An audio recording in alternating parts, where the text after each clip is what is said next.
मोर मालिका अमृत चैनल को ओडिशावासी को स्वागत करुअछि। तेबे आज आम भविष्य मालिका शास्त्र शुणा कल्की केबे प्रकाश हेबे, कल्की लीला केबे उन्मोचन हेबो, ए सब विषय भविष्य मालिका शास्त्र रे कौन उल्लेख रही।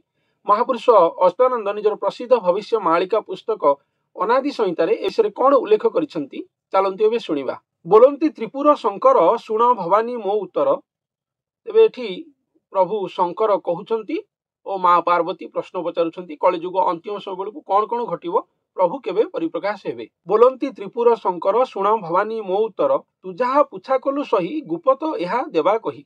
ए कलिजुग विचक्षण हरिची सर्व प्राणी मन, सकल घटरे कल्पना माया मोहगो करी ठणा। देव मनुष्य जे गंधर्व पुरी अछंती सर्व ठाव, एणुटी शुद्धा शुद्ध अछि, एणुटी शुद्धा शुद्ध अछि, काले नुहई एहा बाची। तेणुटी सर्वे जीवे क्षय नूतन होइब उदय। तेणु एठी माँ पार्वती को प्रभु शंकर निजे कहउचंती ए कलिजुग होउची अति विचक्षण जुग, जे कि सर्व प्राणी मन को हरण करिछि। सर्व प्राणी भितरे गंधर्व देवता आरंभ करी मनुष्यंकर मन मध्य निहित रही। समस्तंकर मन को कलिजुग हरण करिछि बोली एठी कुहाउछि। एभली विचक्षण कलिजुग कौन करछि ना, सकल घटरे कल्पना माया मोह करिठणा। तेणु सबू घटे घटे माया मोह ठणा करिकी रहिछि। तेणु एठी केही आउ चेतारे नाहांती, समस्ते चेताशून्य अवस्था माया मोहग्रस्त होइकी रहिछन्ति बोली एठी वर्णना कराइछि। ए विचक्षण कलिजुग काहाकु मध्य छाड़ी नाही, केवल मनुष्य समाज बा मनुष्य जाति नुह, एपरिकी देवता गंधर्व माने मध्य सेमाने मध्य कलिकाल रे ग्रासित होइछन्ति बोली एठी वर्णना कराइछि। तेणुटी शुद्धा शुद्ध अछि, काले नुहई एहा बाची। तेणुटी सर्वे जीवे क्षय नूतन होइब उदय। तेणु समस्ते क्षय जीवे, नर देवता असुर समस्ते क्षय जीवे। एठी स्वयं भगवान जो आसिकी मानव रूप में लीलाखेला करिवे, तांकर जो कल्की लीलाखेला करिवे, से नूतन रचना करिवे बोली एठी वर्णना कराइ। संपूर्ण नूतन रचना हम सेति कुहाई धान अगाड़ी बचा बची हेबो। जो माने धान रहिबे बिहन रहिबे अगाड़ी सब उड़ी जिवे। तेणु से अगाड़ी भितरे जी जी गले एठी मनुष्य गंधर्व देवता एमान कथा भी कह जाइछि। तेणु प्रभु दरबार रे जेतेबेले विचार हेबो, तेणु जो जो माने रहिबा कथा रहिबे, जो जो माने क्षय हो जावा कथा से माने क्षय हो जिवे। एई विषय ही एठी वर्णना कराइछि। तेणुटी सर्वे जीवे क्षय, तेणु समस्ते क्षय जीवे। एठी नूतन उदय घटिबे, ठाकुर आसिकी नूतन सृष्टि करिवे। एठी पृथ्वी को एक नुआ पृथ्वी रूप में परिणत करिवे। तेणु पृथ्वी पृष्ठ रे वैकुंठ तयारी हो बोली वर्णना कराइछि। आबर भेकबाना बही जेहु रहिबे सुण सही, कली रे देखिबे प्रभुंकु श्री गुरु दया अछि तांकु। तेणु जो माने भेकबाना बही कि रहिबे, भेकबाना माने जो माने प्रभु कृपा आशीर्वाद प्राप्त होइकी थिबे, जो माने प्रभुंकु जो माने आशीर्वाद प्राप्त होइतिबे, जे नहीं तुम माने रहिबो, से माने प्रभुंकर भक्त होइतिबे, प्रभुंक पई समर्पित मनीष होइतिबे, जो मानकर आत्मा प्रभु पई कांदुथिबो, से माने कस्मिन काले क्षय जीवेनी, जहा भी जाऊ से माने रहिबे। तेणु सेमान कथा कुआछि, कली रे देखिबे प्रभुंकु श्री गुरु दया अछि तांकु। तेणु से माने कली रे प्रभुंकु दर्शन करिवे। प्रभु मनुष्य रूप रे जो आसीबे से माने प्रभुंकु दर्शन करिवे। पुणी श्री गुरुंकर कृपा तांकु थिबो, कारण श्री गुरुंक अंगरे स्वयं ठाकुर आसीबे एक मनुष्य अंगरे। तेणु से श्री गुरुंकर तांक प्रति कृपा थिबो बोली एठी कहा जाउछि। तेणु से माने प्रभुंकु दर्शन करिवे। तेणु से श्री गुरु को वर्णना कराइछि। लक्षण विषय किसी कथा शुणा।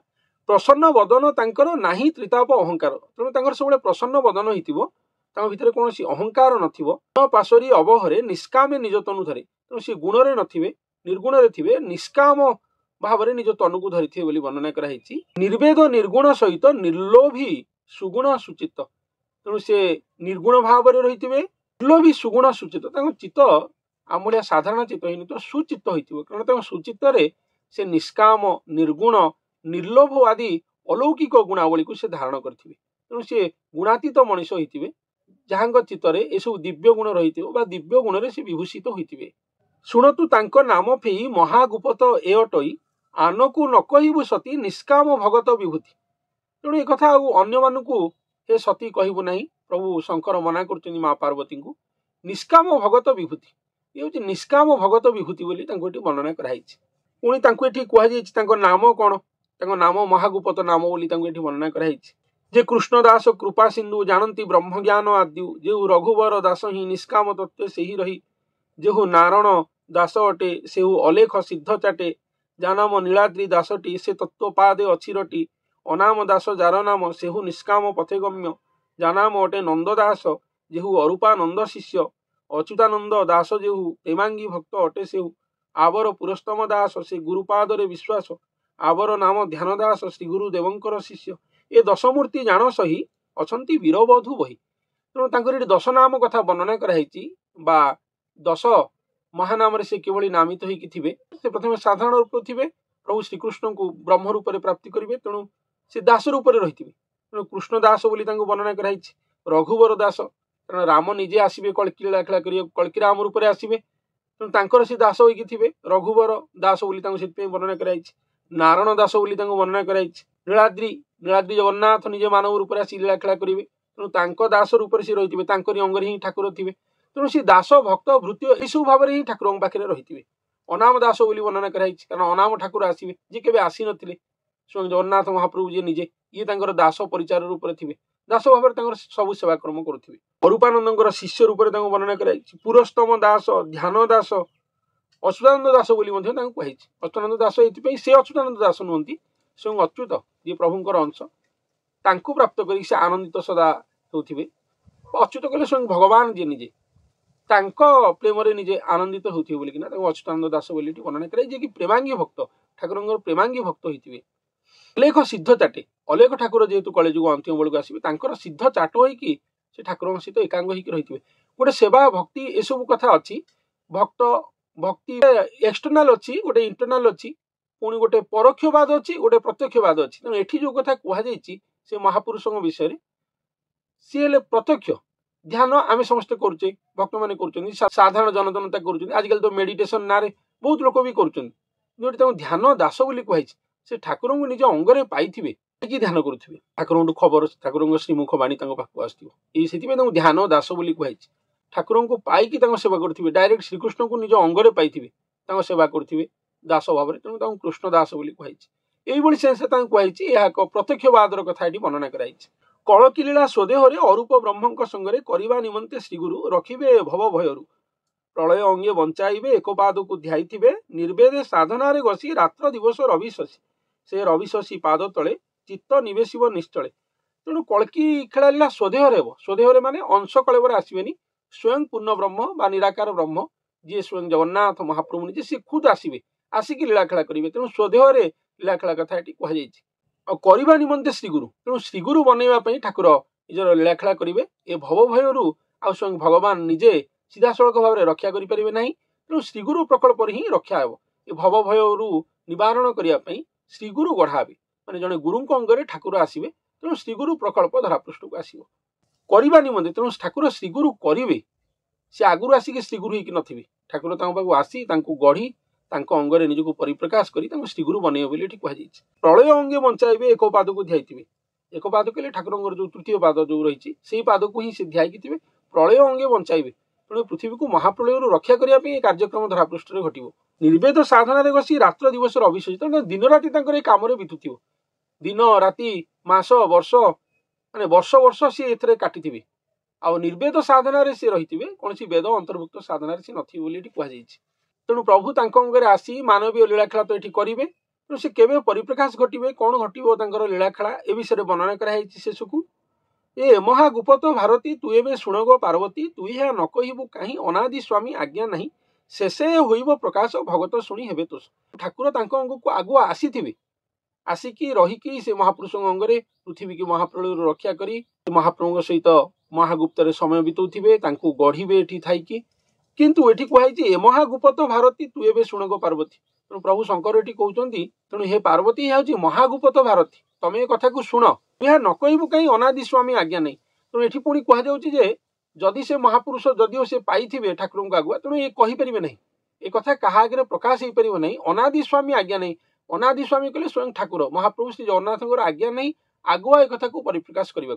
किंतु यही घटना घटो, भगवान आसबे आसिक नरदेह धारण करेंगे, जगन्नाथ नर अंगरे गुप्त हेबे, निराकार नराकार हेबे।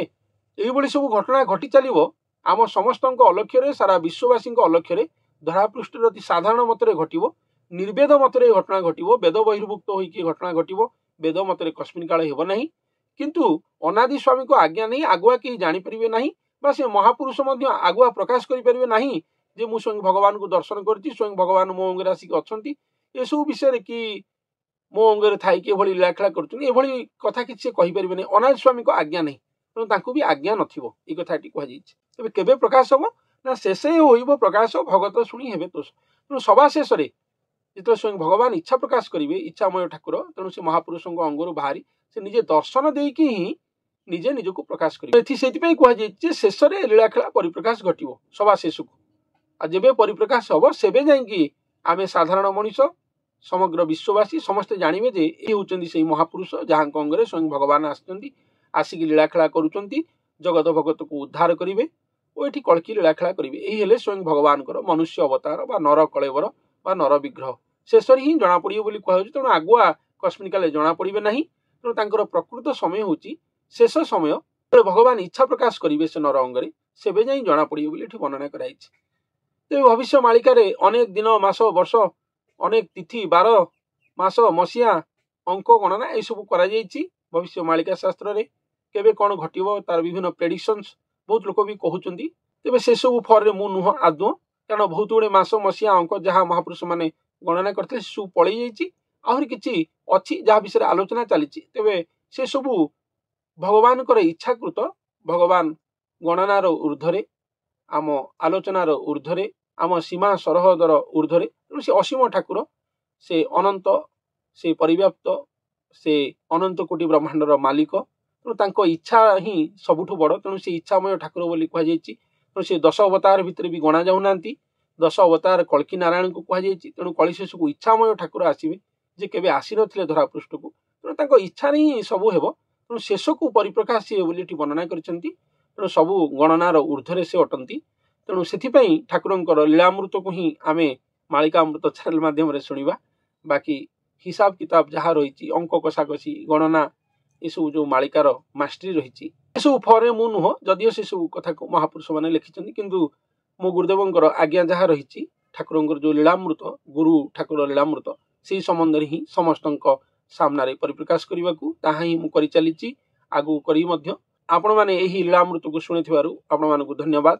तेज आज ये मोर आगामी अध्याय आउ किसी नूतन मालिकामृत सहित आपण मान पाखे उपस्थित हेबी। धन्यवाद।